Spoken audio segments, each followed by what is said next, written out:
Today we've got a lot to talk about. Apparently, Princess has tweeted out some information that I don't see anywhere else on their website yet. We're also going to be talking about Azamara. I think Azamara is very much a cruise line that we need to keep our eye on and take another look at. And then finally, really the biggest thing I want to talk to you about is not only why we travel and how we decide where we're going to travel, but what I think we need to watch for when we travel that is going to impact the decisions that we make in the future. So let's go ahead and get started.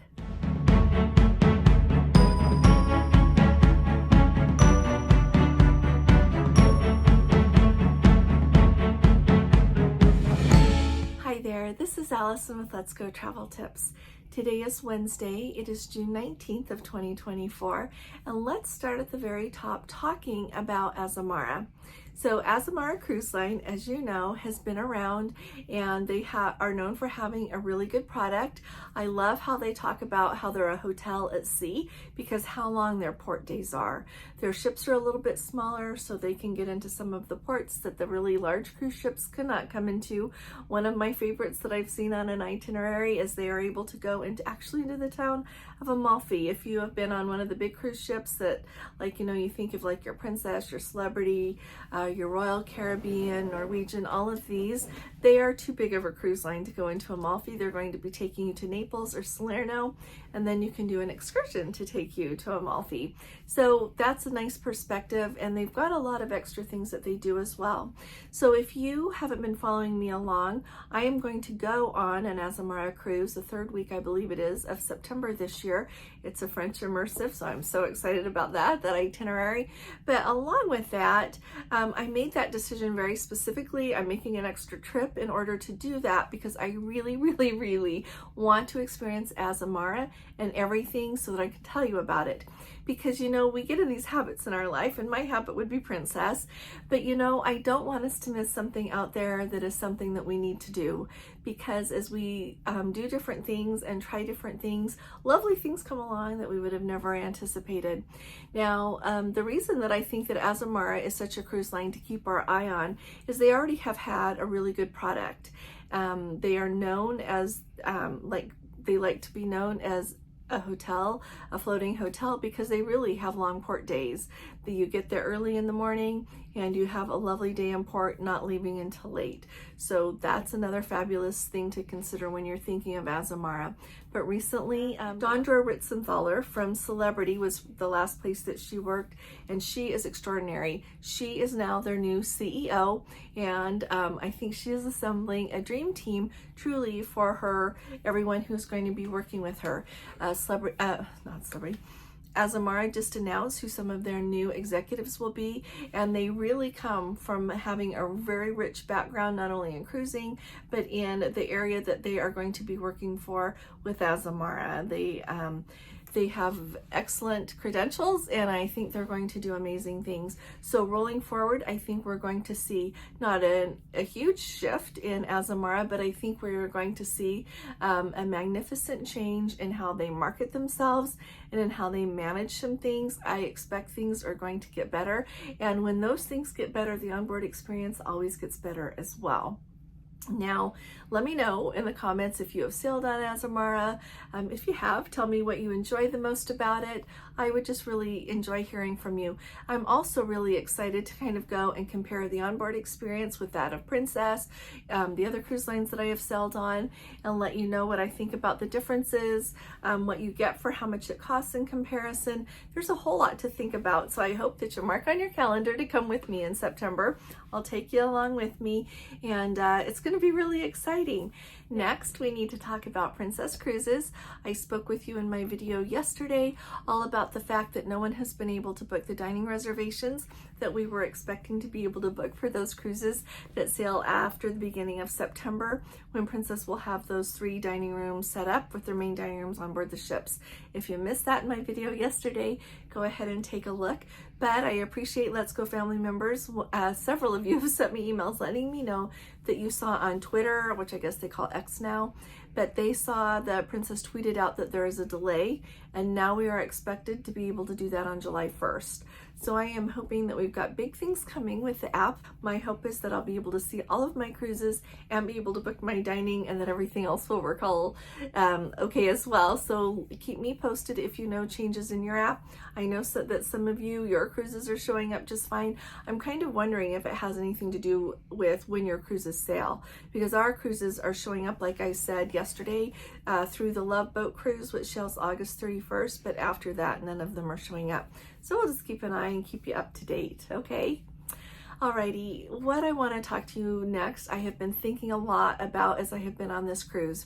We are on the Regal Princess on a British Isles cruise, if you're new around here, and it has been an amazing cruise. I expected it to be wonderful in having our group on board with us, and I really expected to thoroughly enjoy the destinations that we visited. I thought that things would be beautiful, and I thought I would meet wonderful people, and I expected to have an amazing time, and I truly have. But I want to share an experience with you. You know, you travel places and you see beautiful places and you meet the people, and it enriches you. It changes you as a person. But every once in a while, you go to a place, and as you are visiting that place, you realize that somehow it's that thing about being homesick for somewhere that you have never been before. And I have shared before that there are places I have found, especially I would say in Greece and Italy, that somehow call my name, and I don't know why, but they are places to me that I am willing to spend a lot of money for, to be and travel a long ways to be able to stand in that place again. And this trip, that happened to me, and I was not anticipating it at all.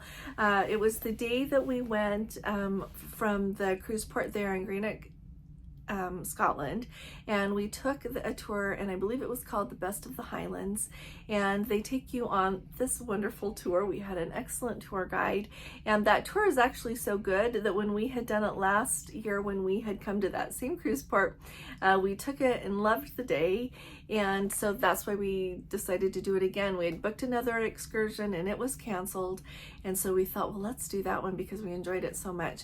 But there is this place where you go, and it's called Rest and Be Thankful. It is on part of the journey on your way up as you're going up towards Inverary, and they have a stop. It's literally just a stop to take pictures because the vista is so beautiful, and it's both directions. You're kind of at the top, and you can see down the valley and down the other direction. But as we were standing there, I just had the most remarkable experience and said to Gordon, this is going to be one of these places in my life that I'm going to feel like it calls my name when I'm at home. Every once in a while, I'll feel like, boy, I wish I could go there, and that I will work harder to be able to go there. And I wanted to tell you this because I really feel like as we travel, if we pay attention, things will happen that will change us inside. Like I'm changed. I feel a little different inside. Definitely feel different about that place and about Scotland. Like my fourth great grandfather came from Scotland, so it's really special to me that somehow I made that connection. But what I want you to do is to think about this when you travel. Look for serendipitous moments that will mean something to you. Because when we go home, we take with us photos, we take with us any souvenirs that we've bought, and happy memories. And I also feel like we should take something home in our heart, something that makes us want to be better, something that makes us want to see more and be more, and somehow just really makes us that much richer.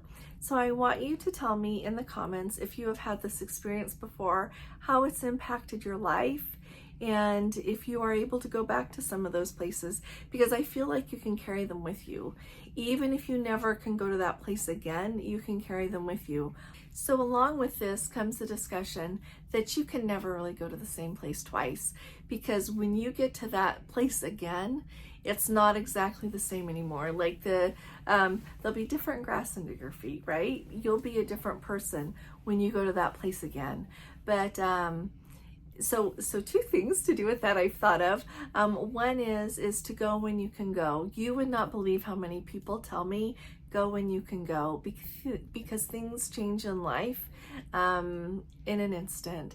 And the other thing is you never know how much we're going to be able to travel, the places we're going to be able to go see, and what we're going to be able to do. So it's really important when you think of wanting to go somewhere and you have the opportunity, you've got the time, you've got the money, that you go and enjoy those places, because you never know. I remember how we all felt when COVID started.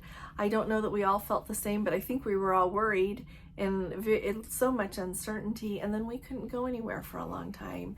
And I just want to put out there that I think it's really special and very much a blessing to be able to travel. So when you get to go, make sure that it has as great an impact on you as possible. And also, and maybe even more importantly, make sure that you do what you can do to make the world a better place for someone else.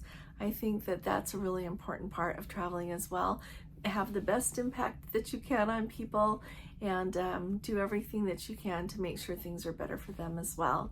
And that's everything on my mind today. Let me know what is on your mind, but I feel like that is a really important part of traveling. I look forward to reading your comments, to hearing about places that you have visited that have meant an awful lot to you, and just everything that goes with that. So don't forget to put that in the comments. Thank you so very much for joining me today. I'll look forward to seeing you again tomorrow, and I will be talking to you all again really soon. You all take really good care. God bless you. Love you. Bye-bye. If you haven't subscribed to our channel yet, will you please hit that subscribe button? I know I ask you this every day, so if you haven't done it, would love to have you with us.